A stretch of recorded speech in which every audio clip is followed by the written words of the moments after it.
Good afternoon, everybody, and welcome again to a session on engineering graphics. I am Yash Chawla from Parul Institute of Engineering and Technology, and we are going to continue loci of points today, and we are going to complete that chapter today. Till last session, we completed 4 problems, and now we are going to discuss 3 more problems before we come to the end of this particular chapter. Thereafter, in the next week, we will move on to another chapter, that is engineering curves. So let's see what first problem has in store for us today. Loci of points, this is what the topic is, some more solved examples. Okay, now as I always say that we should read the problem very carefully before starting the solution. So let's read the problem first and then we will see the line animation. 2 cranks AO and BQ oscillate about O and Q.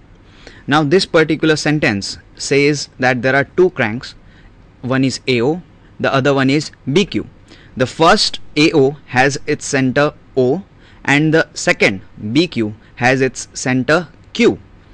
Now we have to draw the mechanism first and then we have to draw the locus of the midpoint of the connecting rod. Now both the cranks will be connected by a connecting rod, that is AB in this particular question, and its midpoint will be marked as say P, and we have to find the locus of this particular point.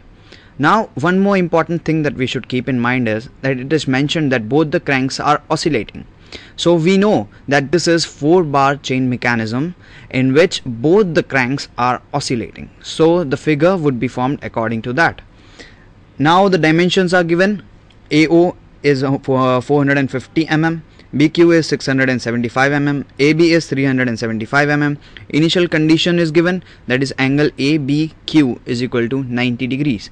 Now this importance of this particular angle ABQ is equal to 90 degrees will be realized once we start drawing the figure and we reach up till the point where we have to draw the crank BQ. Now one more thing I want to mention that I have not mentioned in previous lectures, that if you are not drawing these particular problems on say a sheet and you are drawing it in sketchbook, these dimensions that are given in the question the sketchbook might not be able to accommodate these dimensions. So you can take appropriate scale, as we had discussed in first lecture. Say a scale of 1 mm is equal 1 mm is equal to 10 mm, that is 1 mm on paper is equal to 10 mm of the question. So appropriate scale should be taken, and you should remember that if you are taken a particular scale, that particular scale applies to all the dimensions in the problem, not just one dimension. So that should be kept in mind. So now let's see the line animation of this particular question that we have read. Now this is a 4-bar chain mechanism in which both the links are oscillating. Now this is the first link, that is OA, and this is the second crank, that is BQ, and in blue you can see the connecting rod. The importance of these limits will be discussed further as we start constructing the problem and go on for plotting the locus. This is just for the understanding that what kind of the mechanism or what kind of movement this particular mechanism has. So let's move on. Let's start the first step. Now the first step of this problem is to take any point on the sheet, irrelevant of the space, but you should take it on the left hand side. So we will take any point and we will mark it as O. The problem begins from this particular point. So now what's the next step? Step 2. Now the first crank is AO, its radius is its length is 450 mm. So I'll take 450 mm on my compass, put the center at O, and draw a curve. Now this particular curve has its own importance, which will be discussed as we move on. The next step. Now we have the center and we have the point. We have the curve. So now we will join any radius, that is O, up till the circle, end point of the circle, and we'll mark it as A. This OA is the first crank, that is the first crank that is going to be oscillating. The next step, again, now we have taken we have this crank OA. The next thing that we want to do is we want to draw the connecting rod. Now connecting rod is AB and it is 375 mm as it is given in the question. So we will draw from A, we'll draw a line that is 375 mm long and mark its endpoint as B.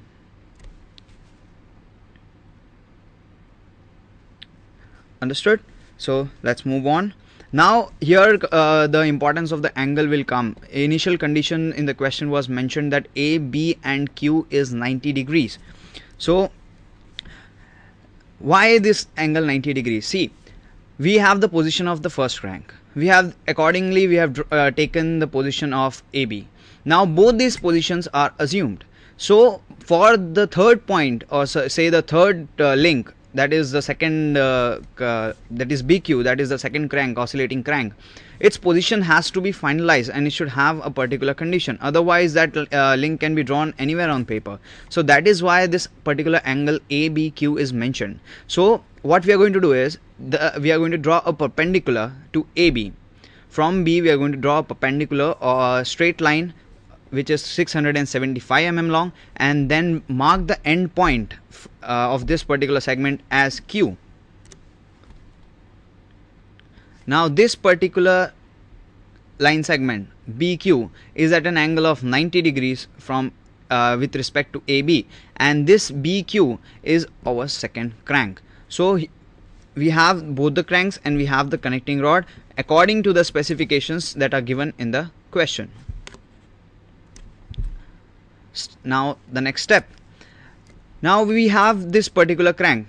Now we have to draw its path. So with radius equal to BQ, that is 675 mm, I will draw a long curve as I did for OA. Let's see. With center is equal to Q and radius equal to 675 mm, we will draw a long curve that you can see on the left hand side of right hand side of your screens. This is the first joint, second joint, third joint and fourth joint. O is our first joint, A is our second joint, B is our third joint and Q is our fourth joint. So we know that in a 4-bar chain mechanism there are 4 joints. So this fulfills the condition of this particular 4-bar chain mechanism. What next? We have 2 cranks, OA and BQ. So we have 2 cranks and we also have a connecting rod which is AB. So we have 3 links, all the 3 links are moving with respect to each other. We have 4 joints, so it becomes a 4-bar chain mechanism. Now this particular curve, I told you that it has its own importance. See, this crank OA will be oscillating, and it will be guided by this particular path. And in short, we can say that this particular curve which is passing through A is the locus of point A for the crank OA. A will be moving on this particular curve. Similarly, for the crank BQ, this particular path is the locus of B, or say this is the path on which crank BQ will be rotating. B will be following this particular path. Now what is the importance of drawing these particular arcs? See, initially when we saw the video, I told you that we will be marking the endpoints. So for particular A or B to oscillate, we need endpoints. So we will be marking the endpoints on these particular arcs. Okay, now the next step that we are going to take is, now we have the mechanism. Now for which point do we have to plot the locus? In the question it is mentioned that draw the locus for the midpoint of the connecting rod. Now connecting rod is AB, so its midpoint has to be taken. So we'll take the midpoint of the connecting rod AB and mark it as P, which is there on your screen right now. So this particular point P is the one for which the locus has to be drawn.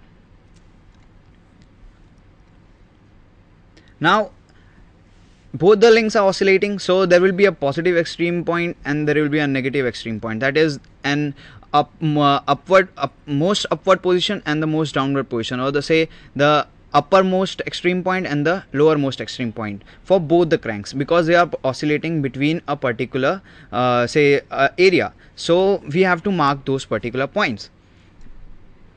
Now we will look at the animation once again, and then we will discuss what radius and what measurements we are going to take. So as you can see that, say first we'll discuss about BQ. Now this link is oscillating between B dash, this is B dash, say this link comes here, then it changes its direction and comes down to B double dash, and then it moves again. So this, it is tracing B dash path. So we have to mark this B dash and B double dash. So how are we going to know this? So the question will be answered right now. So, and for OA, it is between A dash and A double dash. Now I want you all to observe a very simple thing that is there in this figure. See, when does this particular crank changes its direction? When this particular OA and this particular connecting rod come in a straight line. Similarly, when does OA change its direction? It is when this connecting rod and this BQ comes in a straight line. See, so we know that, now I'll just escape this. So I need to measure my connecting rod and my connecting rod as well as my crank. From that center I'll mark an arc on the other curve, so I'll have what? I'll have the extreme point for my other center. So now we'll take it first for, say, the extreme points of OA. For that I will take my I'll take my radius as BQ plus AB, that is a total of 675 mm, that is the length of BQ, and 375 mm, that is the length of AB, that is BQ crank plus AB, that is my connecting rod. So both this sum will come down to 1050 mm.